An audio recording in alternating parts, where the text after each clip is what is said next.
কলকাতা, যার পূর্বে নাম ছিল ক্যালকাটা, একটি শহর যা কখনো ঘুমোয় না।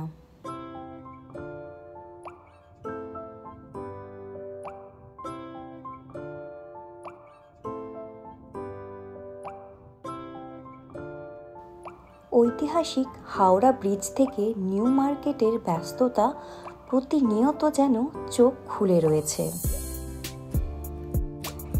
এই শহরের প্রতিটি কোণ একটি নতুন গল্প কিন্তু আমাদের সবসময় বলে দিয়ে যায়। এই কলকাতার বক্ষ জুড়েই স্পন্দিত হয় পবিত্র গঙ্গা।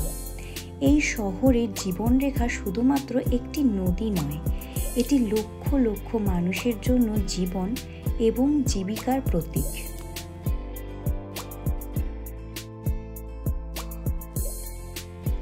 আজ আমরা সেই গঙ্গা বুকেই ভ্রমণ করতে চলেছি, সাথে থাকবে সব ধরনের ইনফরমেশনস। প্রেম করার সময় এত ঘুরে বেড়াতাম আমরা কিন্তু। হ্যালো এভরিওয়ান, আপনারা সবাই কেমন আছেন? আমাদের চ্যানেলে নতুন একটি ভিডিও নিয়ে আপনাদের সবাইকে স্বাগত জানাই। আমরা আজকে বেরিয়ে পড়ছি একটি নতুন ডেস্টিনেশনের জন্য, ডেস্টিনেশন না ঠিক একটি নতুন অ্যাক্টিভিটির জন্য। চললাম গঙ্গাবক্ষে জাহাজে করে ভ্রমণ করতে। যারা পশ্চিমবঙ্গে রয়েছেন কিন্তু এখনো এই রাইডটি করেননি, অন্যান্য শহরের মতো এখন কিন্তু কলকাতাতেও এই রাইডটি শুরু হয়ে গেছে। যারা বাংলাদেশি দর্শকরা রয়েছেন তারা যখন কলকাতায় আসবেন অবশ্যই এই জার্নিটা কিন্তু করবেন। গঙ্গা দেখতে যাবেন, ক্রুজ রাইডটা কিন্তু অবশ্যই করবেন।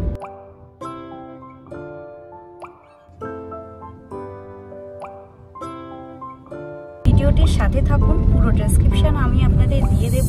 কিভাবে আপনারা এখানে পৌঁছবেন, কতই বা প্রাইস রয়েছে, কি কি ফ্যাসিলিটিস রয়েছে, কোন কোন টাইমে আপনারা ভিজিট করতেন, সব কিছুই থাকবে এই ভিডিওতে।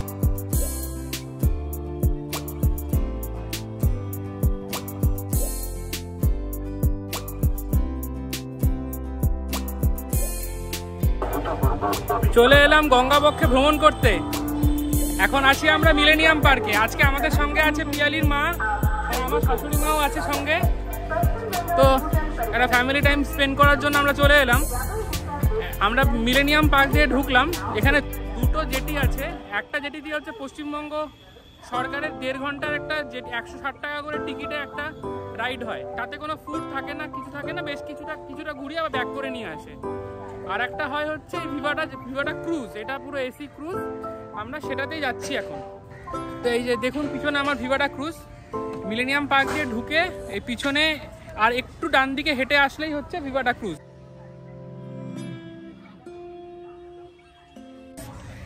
4 রকম ক্রুজ হয় টোটাল। তো আমরা এখন সানসেট ক্রুজ বুক করেছি আজ, তো সেখানে যাচ্ছি।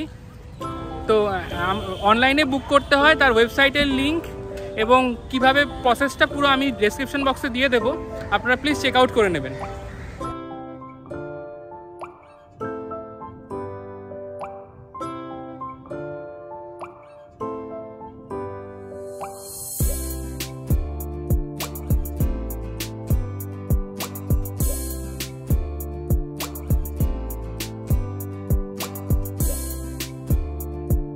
এখানে ভিভাটা ক্রুজের যেখানে জেটি, সেখানে আসার পরে কিন্তু আপনাদেরকে আপনার বোর্ডিং পাসগুলো কালেক্ট করতে হবে।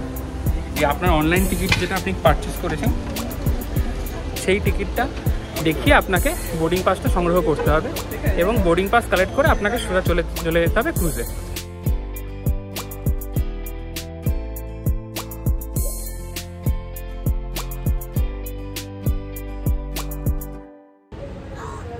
এই ক্রুজ কিন্তু প্রাইভেট ক্রুজ, কারণ ভিভাটা একটি প্রাইভেট সংস্থান যারা গঙ্গার বক্ষে এরকম বিভিন্ন রকম ক্রুজ চালায়। তো আমরা সেই ক্রুজেই টিকিট কাটতে বাধ্য হলাম, কারণ আর একটা ক্রুজও চলে, তার নাম লেনিন ক্রুজ। সেটা 1 ঘন্টা করে চলে, সেটা ছাড়ে বাবুঘাট থেকে, পশ্চিমবঙ্গ সরকারের পর্যটন বিভাগের দ্বারা পরিচালিত। সেটা 800 টাকা করে, কিছু সন্ধ্যা স্ন্যাক্স থাকে এবং 1 ঘন্টা চলে সানসেট ক্রুজ। তো আর একটা মেন কারণ লেনিন ক্রুজটা আপাতত বন্ধ। শনিবার রোববার লেনিন ক্রুজটা থাকে, কিন্তু সেটা এখন বন্ধ। আর এটা কিন্তু 3 ঘন্টার সানসেট ক্রুজ, মানে 4টে থেকে মিলেনিয়াম পার্ক থেকে ছাড়বে, 7টা অবধি আবার এখানেই নামাবে। তার মধ্যে 45 মিনিট বেলুড় মঠ ভ্রমণও রয়েছে, ফুড ইনক্লুডেড। এই ক্রুজটা বেশি বিলাসবহুল এবং বেশি সময় ধরে। এই হচ্ছে ভিভাটা ইভিনিং ক্রুজ, যাতে আজকে আমরা চড়তে চলেছি। খুবই এক্সাইটমেন্ট লাগছে।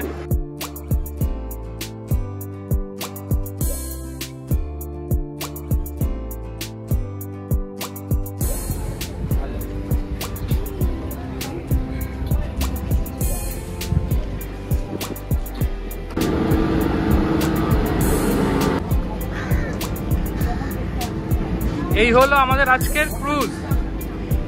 এটি আমাদেরকে নিয়ে আজ গঙ্গাবক্ষে গোটা কলকাতা শহরকে পরিক্রম করবে একদম বেলুড় মঠ অবধি।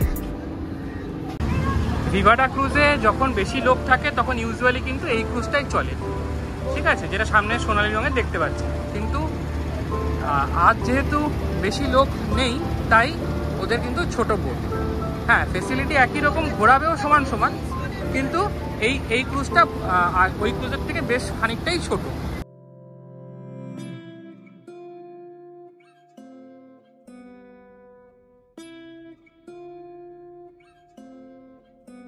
কেমন বানিয়েছে পিয়ালি? আমরা চেপে বসেছি বোটে, কিন্তু আমাদের সাথে একটা বড় সড়ো স্ক্যাম হয়ে গেছে। যেই বোটটা বলা হয়েছিল সেই বোটটা দেওয়া হয়নি, কারণ কি সেখানে 35 ক্যাপাসিটি হলেই তারপরে সেই বোটটা ছাড়া হয়, সেটা অনলাইনে কিন্তু কোথাও লেখা ছিল না। যাই হোক, এই বোটটাও মোটামুটি ছোটোর মধ্যে বেশ কমফোর্টেবল, কিন্তু আপনারা যারাই আসছেন আগেভাগে পুরো ফোন করে জেনে নেবেন যে সেই যেই বোটটা আপনারা অনলাইন দেখতে পাচ্ছেন সেই বোটটাই আপনারা পাচ্ছেন কিনা, যেটা মাছের মতো গোল্ডেন কালারের। তো এখানে আরেকটা জিনিস হলো, বোটটা যেহেতু দোতলা, নিচের ফ্লোরটা হচ্ছে এসি, তো আমরা এখন এসিতেই বসে আছি, কিন্তু এখানে সিট ক্যাপাসিটি অনেকটাই কম, তো সেই নিয়েও একটা ছোটোখাটো একটা ঝামেলার মতোই হয়ে গেল। তো ওরা সিটের অ্যারেঞ্জমেন্ট করে দিয়েছে। ইভেন আপার ফ্লোরে যেটাটা কোনো নন এসি, পুরোটাই খোলা, সেটা আমরা কিছুক্ষণ পর যাব, তো সেখান থেকে পুরোপুরি সানসেটটা দেখতে পাবো। আর এমনি ভালো লাগছে, খারাপ লাগছে না, এটাও যথেষ্ট কমফোর্টেবল হয়ে গেছে। তো আমাদের কিছু স্ন্যাক্সও চলে এসছে, দেখিয়ে দিই।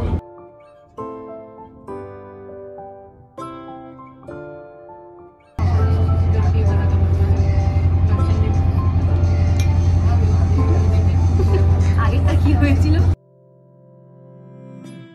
সূর্যাস্তের সময় বড়ই স্নিগ্ধ লাগছে, গরম আছে, বাট এত সুন্দর কলকাতাতে বহুদিন এরকম সময় কাটাইনি আমরা। সে প্রেম করার সময় এত ঘুরে বেড়াতাম আমরা, কিন্তু বিয়ের পরে আর এত কলকাতা ঘোরা হয়নি, কাজ পারপাসেই ঘুরে বেড়াই। যাই হোক,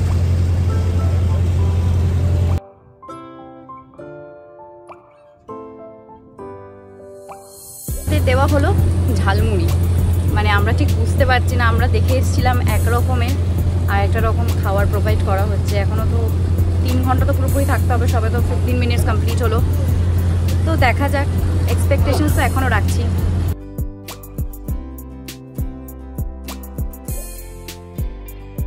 আয়োজন কিন্তু যেরকমটা বলেছিল সেরকমটা নয়।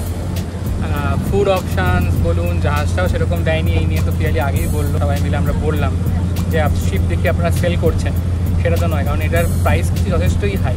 কারণ 1650 পার পারসন প্লাস 5% জিএসটি হচ্ছে এটার চার্জেস।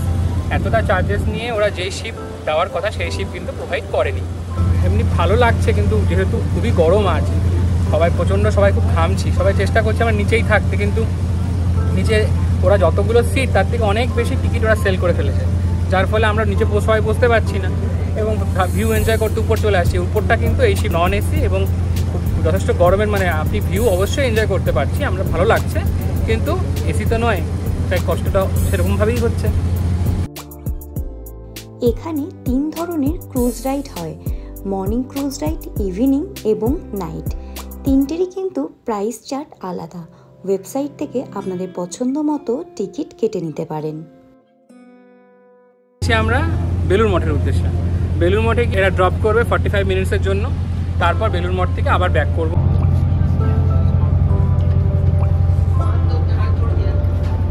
একটু পরে বেলুড় মঠ পৌঁছে যাবো। বেলুড় মঠ পৌঁছে গিয়ে আমরা বেলুড় মঠ অবশ্যই আপনাদের ঘুরে দেখাবো। আমার নতুন করে কিছু ঘোরার নেই, আমি 2 বছর বেলুড় মঠে পড়াশোনা করতাম, কিন্তু সেখান থেকে বেরোনোর পরে আমি মাত্র 2 বার বেলুড় মঠে গেছি। 2017 সালে পাসড আউট, আমি পর থেকে বেলুড় মঠে যাইনি। নতুন করে আবার একবার বেলুড় মঠ যাওয়া, দিনের বেলা কোনোদিন বেলুড় মঠে আসা হয়নি, দুবার গেছি তো বন্ধুর সঙ্গে দেখা করতে, মঠ আর ভিজিট করা হয়নি। যাই হোক, তাও 17 সালের পর এই সুবাদে আর একবার বেলুড় মঠ ভিজিট করতে চলেছি।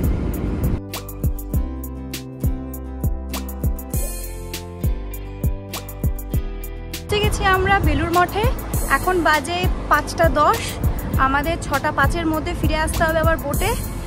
তো এখান থেকে কিছুটা বেলুড় মঠের ভেতরে গিয়ে বেলুড় মঠটা দেখে ঘুরে চলে আসবো আবার।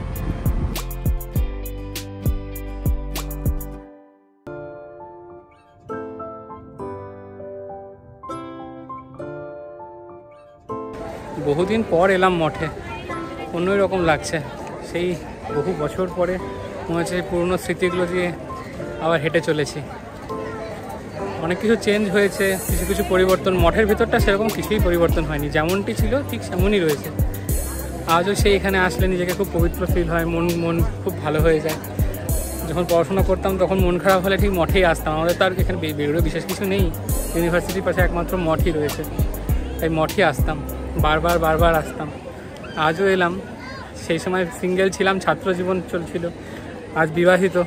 অন্য একটু নিজের মধ্যে অনেক পরিবর্তন চলে এসছে, তাও মন ঠিক একইভাবেই পবিত্র হয়ে উঠছে এখানে আসার পরে।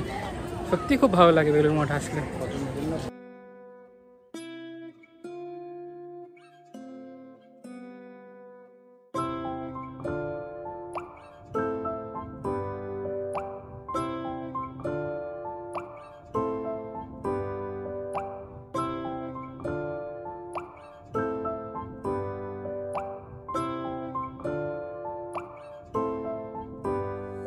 মন কিন্তু পুরো স্নিগ্ধ হয়ে গেল।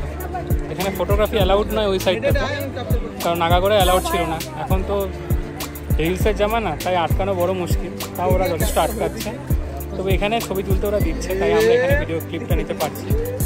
যাই হোক, খুবই দারুণ এক্সপিরিয়েন্স হলো। অনেকদিন পরে বলে আরও বেশি ভালো লাগলো আজকে। অনেকদিন পরে মানে এই ভিজিটটা একটু বেশি স্পেশাল ফিল হলো। এখন বাজে 6:04। আমরা এখন আবার ফেরার পালা। আমাদের বলেছিল 6:05-এ জাহাজ আসবে, কিন্তু লঞ্চ চলে এসছে। যাই হোক, সানসেটটা এখান থেকে আমরা এনজয় করলাম। এনজয় মানে খুবই গরম আজকে, প্রচণ্ড ঘামছি। তো সবাই মিলে একজন শিপেরই একজন লোক আমাদেরকে গাইড করে কিন্তু নিয়ে গেলেন। ওই সবুজ জামা পরে ভদ্রলোক, ওই যে হালকা রঙের সবুজ জামা পরে উনি ভিভাডারই একজন ক্রিউ। উনি আমাদেরকে পুরোটা গাইড করে সব মন্দিরগুলো নিয়ে গেলেন। তো অনেকেই প্রথমবার এসছে, অনেকে কলকাতা থেকেও শুনছি কোনো দিন আসেনি, প্রথম এসছে, অবাক লাগলো। যাই হোক, তো আমরা এখন ফেরার পালা। এবার আমরা সোজা চলে যাব যেখান থেকে মিলেনিয়াম পার্কের যেখান থেকে আমরা যাত্রা শুরু করেছিলাম, সেখানে ফেরত চলেছি।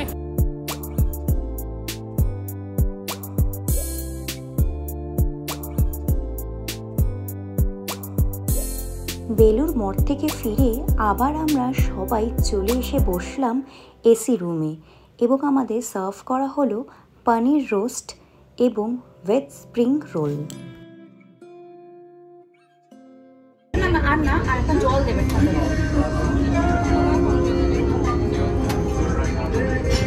ভেজ স্প্রিং রোল কেমন লাগছে? হ্যাঁ, কেমন কাটলো সন্ধ্যাটা?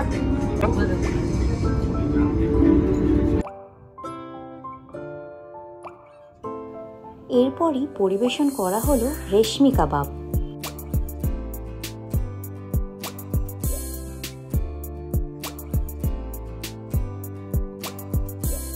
খাবার খেয়ে সকলে উঠে এলাম ডেকে, এবং সন্ধ্যের হাওড়া ব্রিজকে অনেক কাছ থেকে দেখলাম। গঙ্গার বুক থেকে এই হাওড়া ব্রিজকে দেখার আনন্দটাই কিন্তু একদমই অন্যরকম।